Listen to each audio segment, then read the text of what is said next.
నోట్ల కట్లతో దొరికిపోయిన రేవంత్ రెడ్డి దొంగ కాక మరేంటని ప్రశ్నించారు. రేవంత్ రెడ్డి దొంగ కాబట్టే అప్పు పుట్టడం లేదన్నారు. కాంగ్రెస్ లాంటి ఎర్రి పార్టీ దొంగ చేతికి తాళాలు ఇచ్చిందని అన్నారు. రేవంత్ రెడ్డిని సీఎం చేసి రాహుల్ గాంధీ చాలా పెద్ద తప్పు చేశారన్నారు. సొంత పనుల కోసం ఢిల్లీ వెళ్లారని అన్ని ఆధారాలు ఉన్నాయన్నారు. ఢిల్లీకి పోతే అపాయింట్మెంట్లు ఇస్తలేరు, చెప్పులు ఎత్తుకపోతారేమో అని చెప్పి కలుస్తలేరు అన్నాడు. అమ్మతో చెప్తున్నా ఈ మాట, నేను ఎవరు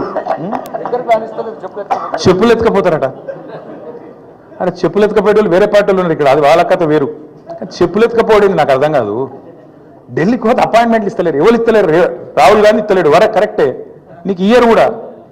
ఎట్లు ఇస్తారు? నీకు తెలిసిపోయింది నీ కథ అంతా. ఇయ్యరు. ఈ కొత్తగా ఎవరైనా సుట్టపోడు కొత్తగా వస్తేనేమో మర్యాద ఇస్తారు ఎవరైనా సరే, 4 రోజులు ఉంటుంది మర్యాద. ఇక కానీ నువ్వు వచ్చేదేమో ఢిల్లీకి నీ పని మీద వస్తావు.